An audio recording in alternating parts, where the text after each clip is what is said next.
Well, Philippe, we're learning some new information. Perhaps you can comment on it. We understand that the suspect entered with, as you pointed out, an AR-style rifle, a long gun, and went to the 33rd floor and opened fire. And that's where also the two NYPD officers who were working in a security capacity were hit. So we know, it appears at least, Philippe, that he knew where he was targeting. He would, if he went to the 33rd floor. Yeah, he didn't engage anyone else, as we can see, so he kind of knew what he was going to do from the beginning. So possibly an ex-employee at this time. And the most important thing is, you know what, we need to ID him because we need to find the motive. The motive is key to everything. We don't know if this is a lone wolf attack, if it's something that's, you know, coming from some sort of Middle East threat or anything like that at this point. So the key thing is, you know what, we need to ID him. We need to make sure that those, and you can see how they're processing the scene. They are concerned about improvised explosive devices. That's why they took that measure of being able to harness that type of hook on that vehicle, not physically opening it up themselves, their officers. So there is concern. After we identify this individual, hopefully either through cell phone records, you know, because it also becomes a forensic investigation where we have to look at, you know, cell phone and where he's been and everything else. We want to get to his residence. We want to do a search warrant and get as much information as we can.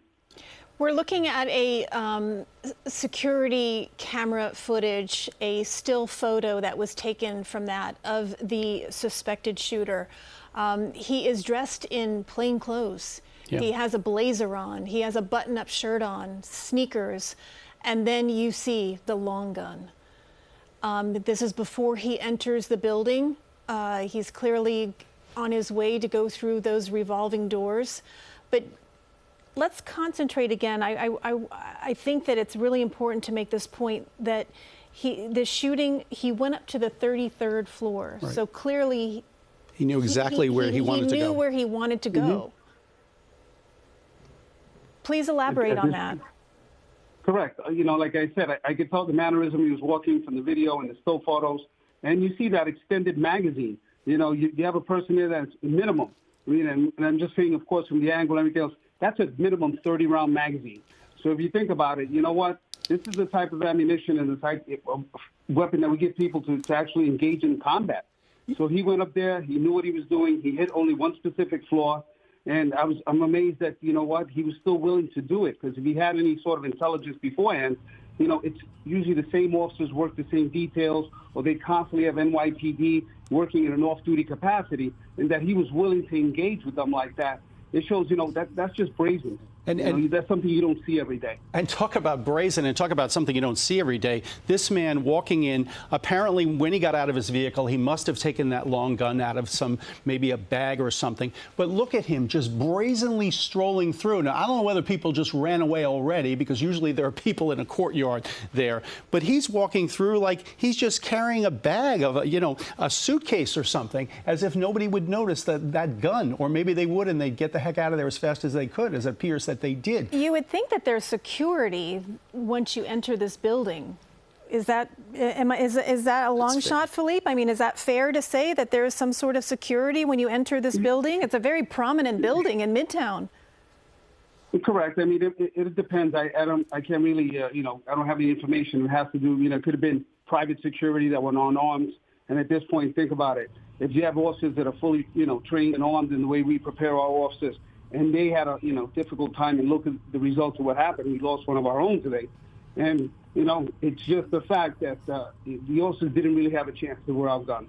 Unless they were able to get some information from that private security. Remember, the building is just so vast, so many floors. How many people could you alert at once? You don't know what kind of public address system.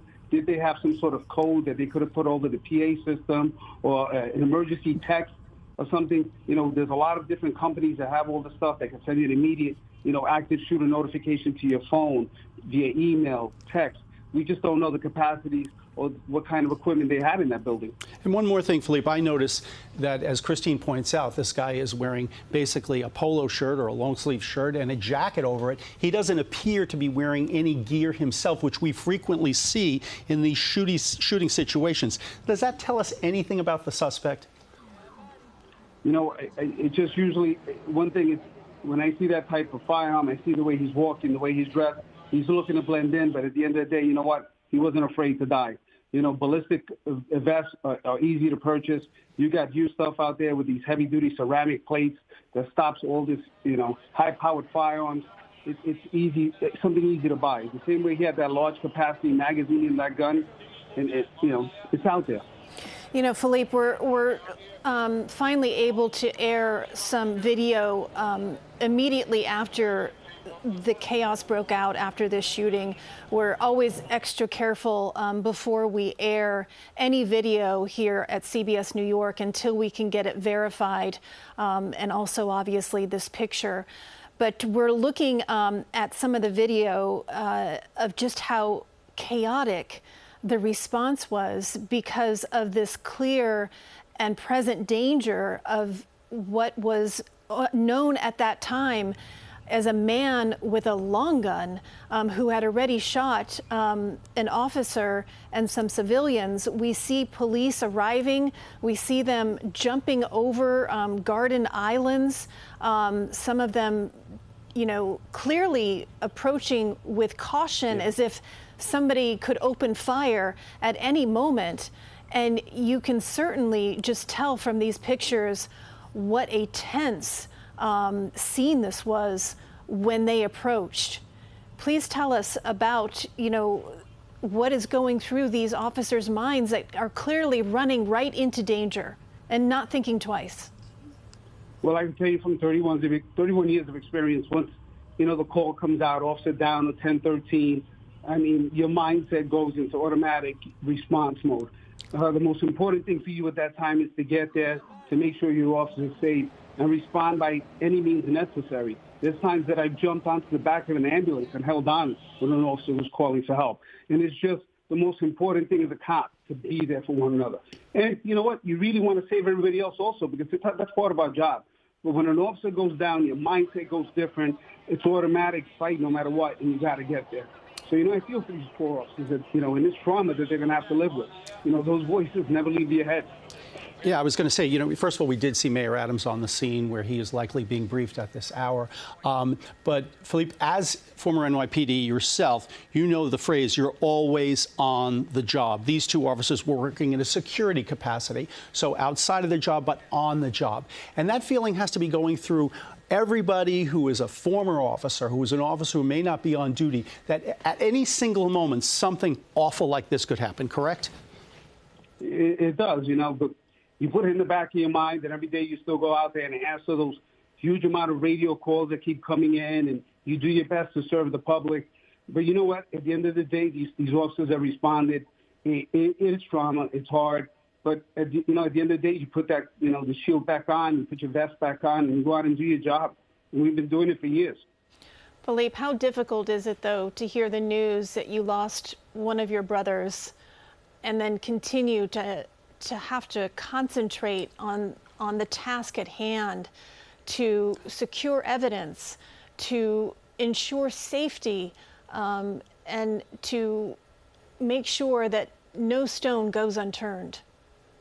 It's difficult because, you still have that in the back of your mind. You still have to secure this crime scene. You still have to do a lot of different things, There's a lot that goes on with securing such a massive crime scene. You got to make sure you get every little bit of evidence, because you never know. What if there was someone out there who's actually assisting this individual? You want him brought to justice.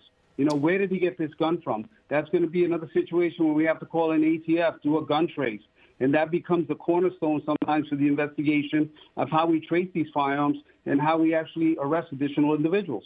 And how frightening is it, the way you describe the power of those rounds that come out of that weapon, how even if perhaps you have a big vest on, at close range, there may be no stopping it. And we know at least one officer tonight lost his life tragically. Philippe Rodriguez, thank you so much for all this information. Former NYPD officer and adjunct professor at John Jay College. Thanks for your expertise.